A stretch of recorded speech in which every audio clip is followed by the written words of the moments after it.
So I'm Brian Jones, and everyone here, for the most part, is from Quora, and you've probably read some of the posts that I've been, writing on topics of spirituality and meditation for quite a number of years now. So I'm delighted that you have the interest to come and just check it out, because what we call this spiritual journey is something that is unique to each one of us, and we have to we're explorers. We're explorers of our own journey, our own path. So it's good to explore many different things. So thanks for being here today. This is the third week in a 6-week session where I'm going back through and covering all of the aspects, well, not all of the aspects, but I'm covering the practices of heartfulness. And today I'm going to talk about cleaning, which is something that's, like transmission, is very unique to this method. And cleaning, I would say, is one of the very most important and very useful aspects of heartfulness. And that's because we have a way to sort of disengage ourselves from the influences of our past. And those past influences are caused by something called samskaras. And samskaras are deep-rooted impressions. Okay, so a samskara is a deep-rooted impression. And what is really an impression? Well, every day we go through our life and we have many impressions that we take on. And those impressions we gather through all of the various interactions and experiences we have each day. Now, when I talk about a samskara as being a deep-rooted impression, what does that mean? Well, there's certain experiences in our life that might be very traumatic, that have left a very deep impact on us. So we can think of a samskara as an impact on us. It's left such an impact that its vibration or tendency tends to affect us through our entire life. Now, so that's one way. The other way that we can have a deep-rooted impression or samskara is that we like and dislike certain things. And those things that we like or desire, we repeat those over and over again in our mind. And when we repeat anything in our mind, we give it more power, we give it strength. So that creates a deep-rooted impression, deep-rooted samskara. And it can be something that we really like, and it can also be something that we really don't like. Many of you have heard the expression, that we often use to somebody who's gotten much older in life. We say, oh, this person's become set in their ways. They become sort of fixed in their ideologies and their opinions about things.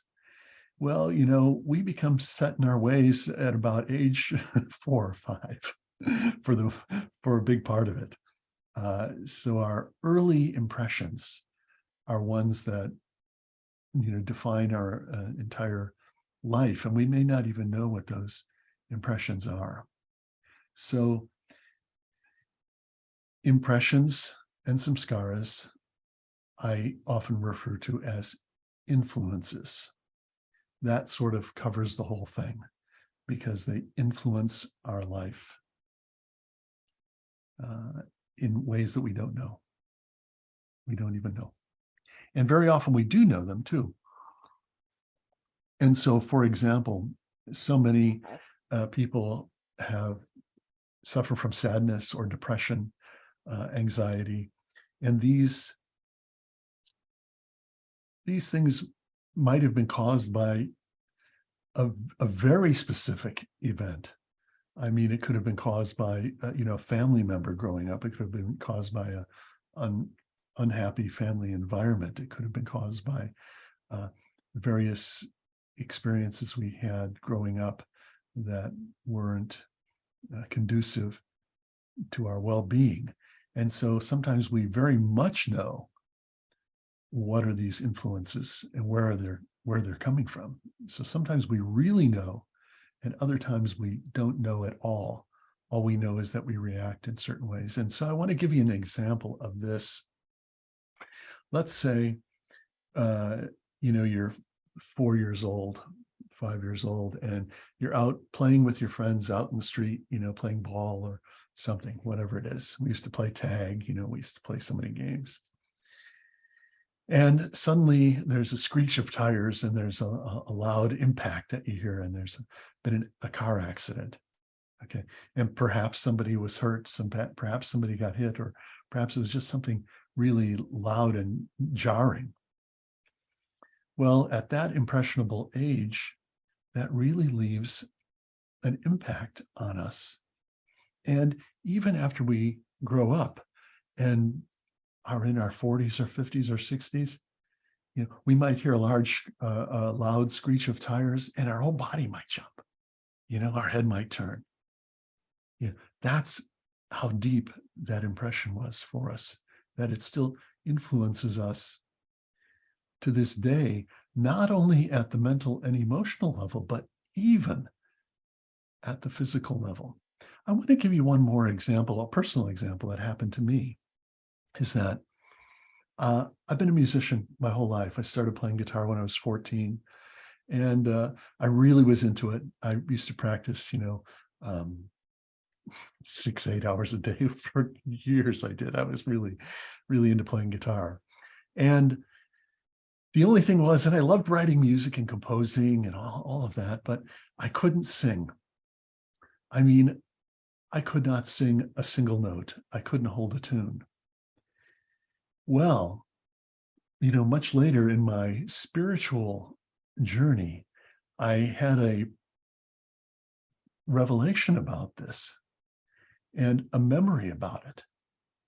And what I remembered was that when I was about 6-7 years old, I had a friend over the house, one of my best friends, and we had made a stage out of some boxes and chairs, and we took blankets and sheets and all this, and we covered everything over, and we created this stage, and we had the record player there, and basically we were setting our stage so we could pretend like we're musicians, like we're playing on stage and playing guitar and singing. Of course, we couldn't sing. We were just sort of screaming at the top of our lungs, just having a good time as kids.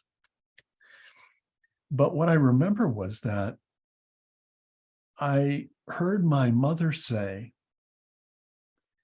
as we're having fun and screaming and doing all of this, I heard my mother say, oh, your voice is horrendous. Okay. Now, she didn't mean it in a bad way. She was just kind of joking along with us. Oh, your voice is horrendous, like that. That's how she meant it. But that was a trigger word for me at that age. And in this experience of this memory, I suddenly saw, wow, that moment left such a huge, deep impression on me that for the entire rest of my life, I could not sing a note. I couldn't hold a tune. And yet I was a musician. And even when I started bands, I had bands back in the 1970s and 80s, and all the bandmates, used to know I'm trying to get these song ideas across to them, and everybody knew, oh, Brian, you just don't even bother trying to sing. I mean, it used to be a joke, that there was no way I could sing, so don't even, So it's something that plagued me my whole life, was a deep-rooted impression. Okay. So it affected me physically. It didn't really affect me emotionally. In fact, I wouldn't have even known about this. Okay, but it affected me physically. So you see how deep these impressions are. And it's very important in this process that we call our spiritual journey. If we don't have a way to clear off all the effects of these impressions, these influences from our past, we cannot maintain subtler states of consciousness. We can experience amazing subtle states of consciousness and expanded consciousness, and we can have spiritual experiences too. But without clearing off the weight and inertia of our past, we will get pulled back into our daily thoughts and thinking patterns. And this is why the cleaning process is essential. It may be the most essential thing. So now I want to continue on with my story of how bad a singer I was. So much later in life, in the 1990s, my spiritual guide at the time, his name was Chariji, and he was my spiritual guide for many, many decades. He was having what we call a gathering, an international gathering, and it was going to be held in a resort town in Germany, up in the foothills of the mountains. And he invited all of the people of Europe and all the people of North America to come for this event. And the event was going to last, I think, 5-6 days. And so everybody shows up, and there's probably a couple thousand of us, real international gathering. And there was a huge tent set up for our meditations and the programs. And it was just beautiful. And we went hiking, and it was just a most wonderful gathering with him. We had 3 meditations a day and individual meditations. It was just such a beautifully organized event. But the interesting thing about this event was that there was a lot of music.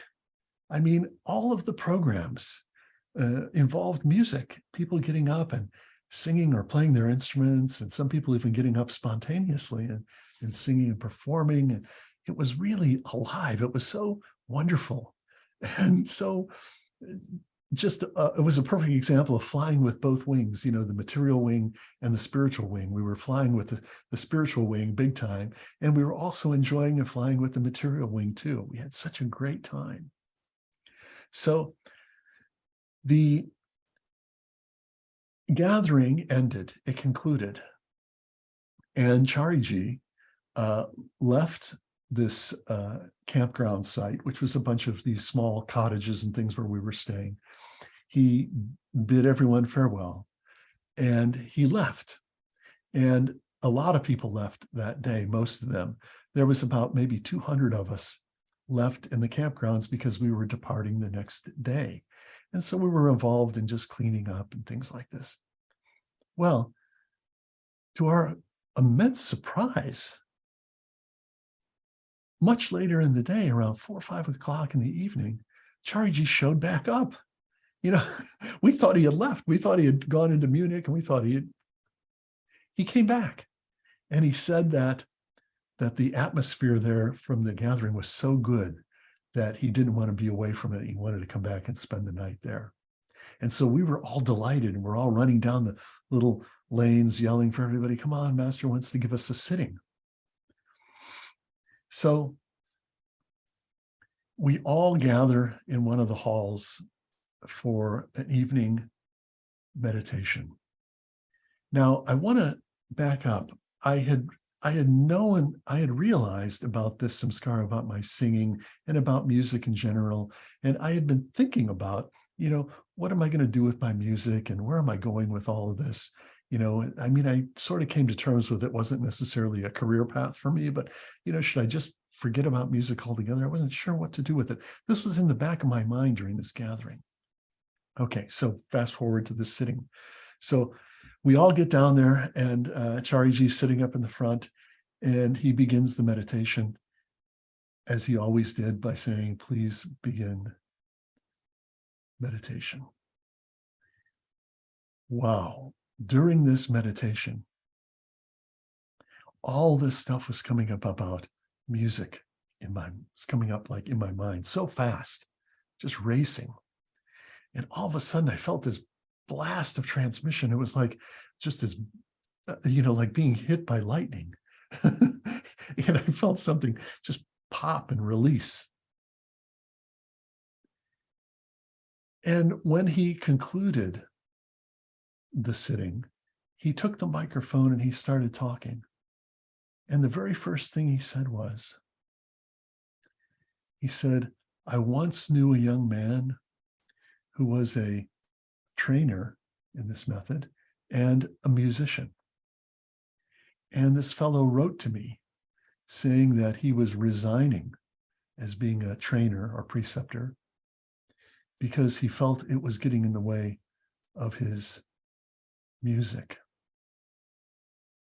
And then Chariji said, that is not true. He said, when you take up the spiritual work and your own spiritual practice with dedication, he said, your music will become perfect. And I felt this wave just of energy just unfold within me, like something releasing from deep within. And from that moment on, I could sing. Not great, but I could sing. And not only that, but when I got back to the US, not only was I able to sing, but songs were pouring into my head with lyrics. And I started recording them, and I was recording them, and I was singing them songs for the very first time in my life. Isn't that amazing? So I wanted to share that personal story with you to emphasize to you all, these impressions are things. Thoughts are things. Just as this is a thing and filled with water, and I'm going to take a sip and my thirst is quenched. Samskaras are things too. And through this process of cleaning, we can get rid of, loosen up, and remove those influences from our past and get rid of all of them. And with the help of the master's help and this transmission, which is the other essential aspect of heartfulness, it helps to remove the deep-rooted impressions that we may not know are there. And this is where the guide really comes in, because there's a difference between a guru and a spiritual master. A spiritual guru means teacher. And a teacher is someone who puts something into you. They put information and knowledge into you. But a spiritual master is one who takes all of your blocks and barriers from you and can remove all of those. And teachers are very common. Gurus are on every corner. Everybody is a guru, but spiritual masters are extremely, extremely rare. And so when you happen upon one who can transmit and do this cleaning, I can assure you your spiritual journey is pretty much over as far as getting to the total unfoldment of the complete you, to your highest potential, becomes so doable and so easy. Because if we have to struggle along on our own, on our spiritual journey, we're not even facing, we don't even know what we're facing, because we don't know all of these things from our past that are there, not only from this life, but from lifetime after lifetime after lifetime. And if you think about it, we talk about, oh, this happened to me in a past life, that happened to me in a past life. Well, wait a minute now. I wasn't me in a past life. That was somebody else. I had a different name. So what is it that really gets reincarnated? It's not me, Brian. It's our samskaras. It's our bundle of samskaras and impressions that have such a weight and pull that it creates another body so that these things can be re-expressed, another opportunity to release the energy of these past things. So we come back again because they have to be exhausted. Our past has to be exhausted, and it can be exhausted in this field of time we call life on this earth. That's how these things, but the difficulty, and this is the dilemma, is that instead of us getting rid of all of these past impressions with this new, fresh opportunity as in this life as Brian, instead of that, those impressions cause us to gather more impressions. And so this is why we talk about the cycle of birth and death, the cycle of rebirths, and why we're locked into this pattern. We can't escape the pattern. The reason is that it's our bundle of energy. It's our samskaras that are causing, they are the ones that are being reborn again into a new existence. So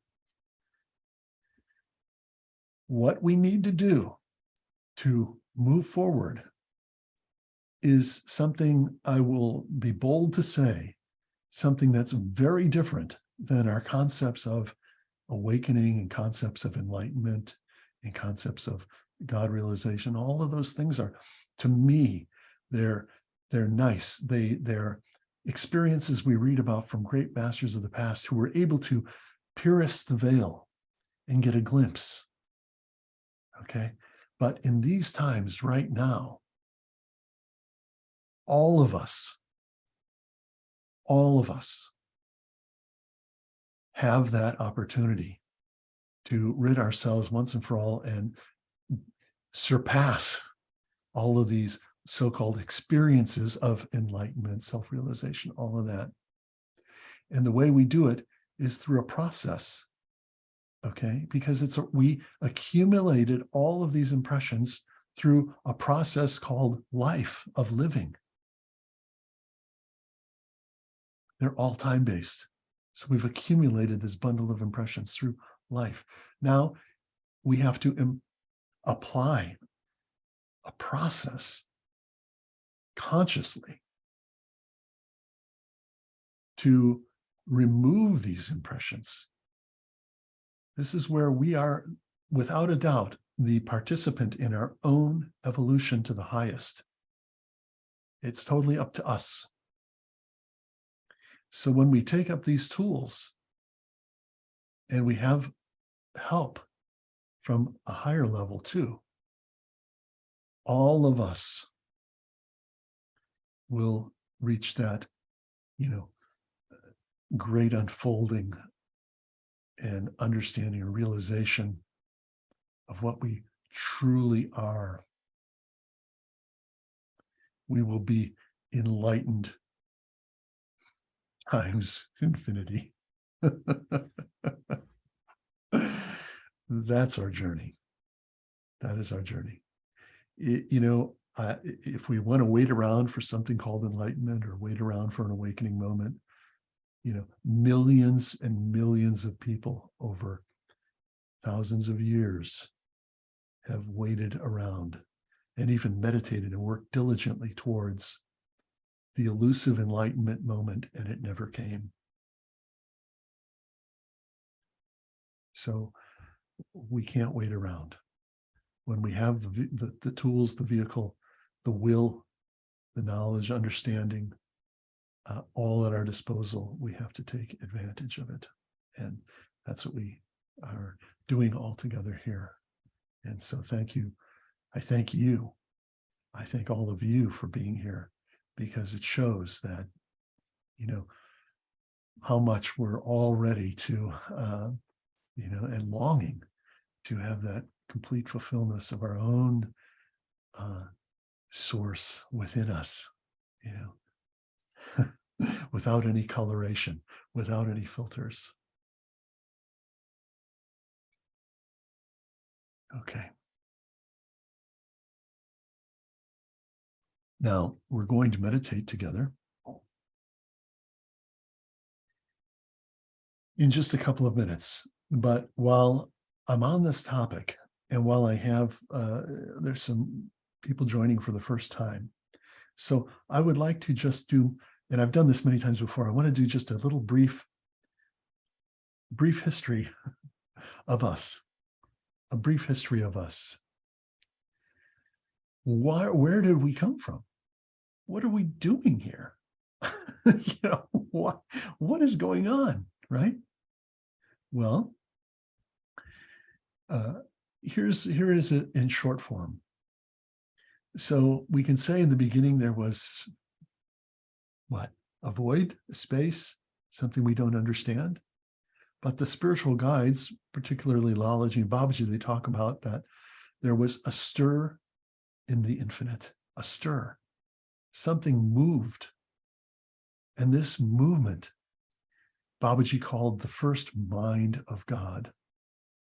He also refers to it as the first thought. So in the beginning, there was a stir or movement, and this first mind, which is what? It's an identity. And Lalaji says that this first identity, it realized, I am. It realized that it had an existence. And its first reaction was fear. It feared. It feared because it felt separate from the source. And then this thought being, identity thing, had a realization. It says, well, I am that from which I came. Why should I fear? And fear vanished. This was the beginning of consciousness. And not only was this beginning stir also like the Big Bang, where we have the emergence of primal forces of gravity and electromagnetism and nuclear forces, and the birth of endless number of particles and energy and all of that, but is the birth of thought and identity. Over eons of time, we have existed as this identity, which multiplied and became into form. And what happened was that energy and thought commingled.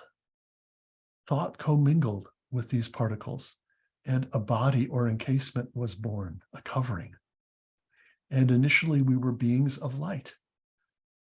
But as time went on, we became, an entropy set in, we became beings of light bodies. And we had luminous bodies, but within there, a structure started to develop, okay, of different chakras, and energy centers began to develop. Okay, this is part of our early developmental process as light beings. And as time went on, and through the process of entropy, energy became denser and denser and denser, and started to take physical forms. We became embodied in denser and denser coverings. Till now, we are now at the densest covering, the one of materiality, this body. And now our senses have become only limited through the vehicle of this one little form. And so our senses are only able to perceive the environment that we're in right now within this body. We've lost our ability to know all of our other existences in our subtler forms. But all of that is still within us. Okay? So, this is how we got here. And, without going into more detail, because I want us to meditate, this is why evolution now has wound up being in our hands, is because we are not only beings of energy and matter, but we're beings of thought. We're beings of consciousness. And I say that our spiritual journey is a journey of thought, because thought is something that's moving all the time. So a journey is something that's moving. So our journey is one of thought, but what's our objective? What we're doing is we're uncovering and changing our perception of our own identity. By removing all of these coverings, our perception of our identity is now unfolding. And we realize more and more, I am not this. I am not this. I am not this body. I am not these thoughts. I am not my past. Oh, what am I? So this is what we're doing. And with that, dear friends, let's meditate together. Let's experience this for ourselves. So please sit comfortably.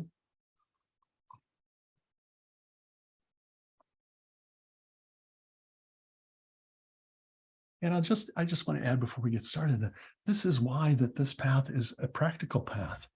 You don't have to believe in anything. There's no ideologies or anything you have to believe in. This is experiential. Okay, we're doing something that we're taking an action, and we're evoking a whole new process for ourselves. All right, so please sit comfortably.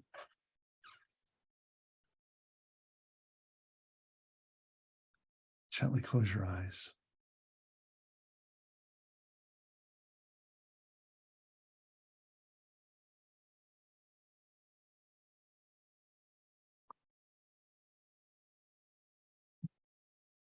Okay. Very nice.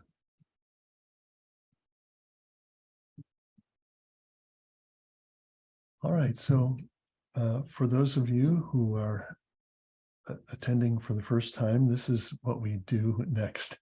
Is that well, I'm officially concluding the session now, and I want to thank you all so much for taking the time to explore this and be here. And I please invite you to come back. And I made a big mistake today, so I ask you your forgiveness. Is that I was talking all about this cleaning process, and I never actually told you what the cleaning process is. so sorry about that. What I'm going to do is you have all signed up through my website, and what I will do today is I'm going to send you a video link that's a how-to on how to do the cleaning. It's a nice visual, and there will also be a guided cleaning that with my voice that will guide you through the process. And so I'd invite you over this next week to explore that. And the cleaning is usually done at the end of the day, but not when you're too tired. You want to be alert to do the cleaning. So it's a different sort of process. It's not a meditation. It's something where we're actively using our will, thinking that all of these impressions are leaving us. But I'm going to send you that today. You can experiment with that this week and prepare for next week's session. And look forward to seeing you all there.